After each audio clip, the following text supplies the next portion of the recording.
So, ladies and gentlemen, we have gone off the deep end on this one. We have gone off the deep end on this one. And I find the situation absolutely hilarious. And once again, we have conflicting statements from the United States. They really want to escalate things with China to prove a point, but yet they can't because they don't even have a good hand. Even the cards today are made in China. Now, just 3 days back, Trump said there wasn't going to be a call with President Xi. But if you were in the markets, you probably saw this big reversal in US stocks. The Dow Jones reversed a big loss and actually turned positive. Why? Because Washington did a taco and reconfirmed a meeting between Trump and Xi is now happening. Now, markets love certainty and investors, they are praying for peace on earth. But no one likes escalating the tariff war. But it will be the US that will hurt more. Now, China has correctly identified the weakness of the US economy, and that is a critical need for Chinese rare earths. How are you going to make the weapons and all the semiconductors without them? Even your auto sector is reliant on them. And just listen to Greer. He admits how damaging China's restrictions are to the US industrial base. Cost pressures are already extremely high, so another ramp up is just unthinkable. Last week, the Chinese decided to re-expand their controls on rare earth minerals. Out of nowhere? I would say out of nowhere. Yeah, that's right. I mean, there's always some level of dramatics to it. What the Chinese are doing is broad. It's on the whole world, a broad range of products that contain a tiny 0.1% of it is rare earth materials. And they're doing it to low-tech stuff. The rare earth materials here, these are things that the United States pioneered 60 years ago. It's basic materials that they're trying to control. But we need that, don't we? Everyone needs that. Now, Greer's right to be concerned. China has managed to find a loophole to choke away supply to the US. Beijing had adopted the same playbook the administration is using in the chip war. Except rare earths are extremely broad, it touches on almost all sectors, high technology and low tech as well. And there's an agenda behind that. Let's really get surgical here. Foreign companies will need a license if any products they make use Chinese rare earths. As long as it's 0.1% of the product's value, the companies will need Beijing's permission. So if a product costs $100, if there's 10 cents of Chinese rare earths in there, you'll need a license. Seems harmless and at worst, just a ton of paperwork to handle, right? But the real target here is the US. China is setting up the stage to collect a really big ace in the hole. It's a really big bargaining chip, especially if future trade wars happen, which they most probably will. Now, China could always tell a foreign company not to supply their products made with Chinese rare earths to the US, and if they don't, they might just lose their supply. And who controls it? Chinese producers. And this is why Greer, Besson, Trump, Lutnick, the whole gang, they are flipping out. Now, how do we know the US is terrified? Where is the smoke from the fire burning? Well, Trump is now going around the world trying to desperately buy up stakes in rare earth companies. He already did it with Trilogy Metals to dig up supplies in Alaska, but he's now looking outside of the US in a very desperate scramble. Trump is moving to take equity stakes in Australian mining companies. More than a dozen Aussie mining firms are on the radar of the US government. As a result, their stock prices flew to the moon. Here's the dilemma.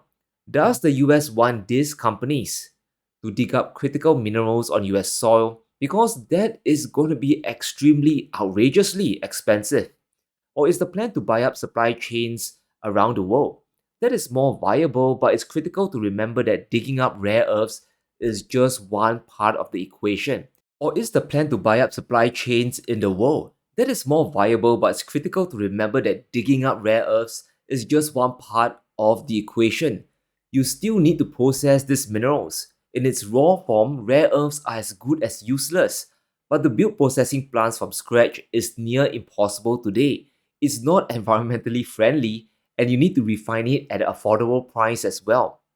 Almost 90% of global rare earth processing is dominated by the Chinese. The other country is Malaysia at 12%. Now, this is a choke point that can't be replicated easily. Even if the US manages to fulfill their domestic demand with domestic rare earths, It's not enough. Supplies probably have to be sent from America to China for processing. And should the trade war continue, the US could find themselves shut away from Chinese processing plants. It's a clear and present danger decades in the making. And here's the $1 trillion question. Can the US retaliate to force China to rescind the rare earths confrontation? Now, we know tariffs just won't work. China's global exports actually rose by over 8% in September. China has managed to diversify their export partners, where a huge collapse in US trade is nothing to them at this point. And once we understand this, we can understand why China can squeeze concessions from Trump during the phone call. Yes, exports to the US has fallen by nearly 30%. That sounds catastrophic until you realize exports to growing markets are flying up. Year on year, goods to Africa, Southeast Asia, Latin America, Africa, and even Europe, they are growing. The main driver of this is Trump's own tariff war. Countries have no choice but to keep buying Chinese goods to keep their industries competitive. They also have to lower their own imported inflation. So prices absolutely matter here. And it's not just the trade volume. China isn't shipping just low value goods like toys, apparels, and accessories to the world. In fact, if we look at the numbers, these types of goods are actually dropping, especially with US China trade collapsing. Now, China is far ahead in the value chain. Chinese exports' main growth came from ships, semiconductors, and autos like electric vehicles. The growth rates here are 42%, 32%, and 11% respectively. Notice how semiconductor growth and auto growth is flying up. This is how important supply chains really are. Manufacturing chips and EVs are best done in China because of the proximity to critical minerals, amongst others. So the US has their hands seriously tied here. Trump wants to retaliate, and this is where things go from bizarre straight to the twilight zone. And this is exactly why I can't take this economy seriously anymore. Anything and everything can get weaponized. Now, things used to be classy. You could weaponize currencies, treasury bonds, oil and gas. But Trump has reached a new low here. The President of the United States is threatening to cut away Chinese cooking oil. Now, yes, I'm being serious here. We might be escalating dangerously towards a cooking oil war. Now, this is some serious stuff, right? It's hardcore, and I don't know whether we'll be able to survive this one. Because China didn't buy US soybeans, Trump wants to retaliate on Chinese cooking oil. Now, this last few days has really done a number on our collective intelligence. But let's take this a little seriously. Is this really a good move? Because I can tell you, people in Beijing, they're probably laughing away. Now, firstly, Chinese exports of cooking oil to the US are collapsing. It was only $1.2 billion last year in 2024, and it's equivalent to 1.3 million tons. But in the first 7 months of 2025, sales hit under 390,000 tons, 43% below last year's amount. By comparison, China's soybean purchases from the US last year was $12.6 billion. So there's a value disparity of at least 10 times here. And to be honest, this won't cripple the Chinese cooking oil complex. Chinese exporters will likely reroute shipments heading towards the US to other parts of the world. A cooking oil embargo will only help countries in Asia get better prices.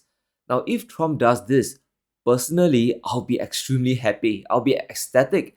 More Chinese cooking oil will come to Singapore. Supply goes up, prices goes down. I'll probably save another 10 or maybe even 20% on my cooking oil. And in this cooking oil war, the big winner will be me. The biggest loser will be US consumers once again. And it's very tragic for them. And if you think this was bad, things just got a little crazier. Now, this time it isn't from the US.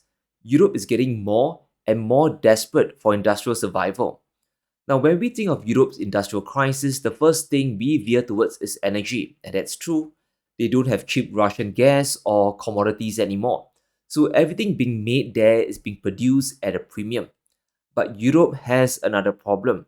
Their technology is way behind the eight ball, and it's not even a joke. There's little risk taking and a lack of deep expertise, plus a ton of regulations, and those are all stifling EU innovation. Now, just take a look at global AI patterns. The most innovative country by far is China. Even a few years back, China had over 60% of global AI patent market share, over 35,000 patents issued in 2022. The US had around 21%, which isn't too shabby. But look at where Europe and the UK came in combined. It's almost a rounding error at just 2%. And this is why Europe is behind in chips and way behind in EV technology as well. The gap with the leading economies is immense. Now, Europe is sandwiched in a very impossible situation. It's the chicken and the egg problem. In order to drive innovation, you need brain power plus existing cutting edge industries already existent and affordable power as well. Now, the last two are not around in Europe. The EU is also broke, so now Brussels has this bright idea to force China into a technology transfer. Now, it's bizarre, it's risky, but seriously, in 2025, that's par for the course now. The EU is considering forced technology transfers for Chinese investments. If you're a Chinese tech firm and you want to operate in the EU, there is a severe cost. You'll need to transfer your tech over to EU companies. This is ridiculous, scary, and desperate, all rolled up into one. Now think about it. Which industry do you think the EU wants Chinese tech? It's not really AI. It's not even really about solar panels. Europe is after the crown jewel of Chinese exports today, and that is EV tech, electric vehicle technology like lithium ion batteries. How to make it cheaper and better for more affordable EV cars. Instead of developing their own like the US or China, Europe wants a transfer. They want to take the easy way out and just do a technology grab. And here's the justification from Brussels. The Trade Commissioner wants real jobs created in Europe, value added in Europe, and technology transfers to Europe. Now, I get the desire. I even understand the desperation and the position the EU is in. But let's get real here. Even if Europe gets all the tech transfers they want, there's still a fundamental problem. The world is not static. Europe might get Skynet 1.0, but the US and China will be innovating ahead. Now, the US has a ton of capital, while China has supply chain dominance and a lot of money as well. So they can innovate and create versions 2.0, 3.0 faster than Europeans. The bigger risk is China going their own way. They simply won't invest, and it's over $8 billion a year of capital potentially evaporating. Now, before the war in 2022, Chinese investments in Europe were very diversified. It spanned across banking, real estate, energy, and even telecoms. But because of the energy crisis, the majority of Chinese investments there are in the auto sector. Why? Because of the big gap in tech and affordable cars. Now imagine what will happen if China pulls out. No one will save the Europeans. They can forget about Trump saving them. The whole basis of the trade war is to reshore industries, including auto plants, to the US, not to Europe. Trump is not going to transplant Ford or GM factories into Germany. It's not going to happen. And this is why the global economy today is just so fractured. And guys, I have to end the video now or just lose my mind. It's just getting too bizarre. It's just getting too silly. In 2025, Western strategy making has taken a serious backseat, but at least it's funny and the comedic value is indeed quite high. But let me know what you think. Will Trump win his cooking oil war? And will China really cave to Europe's tech transfer? Let me know in the comments below. Stay safe. Be sure to smash the like button and subscribe as we navigate through these crazy times.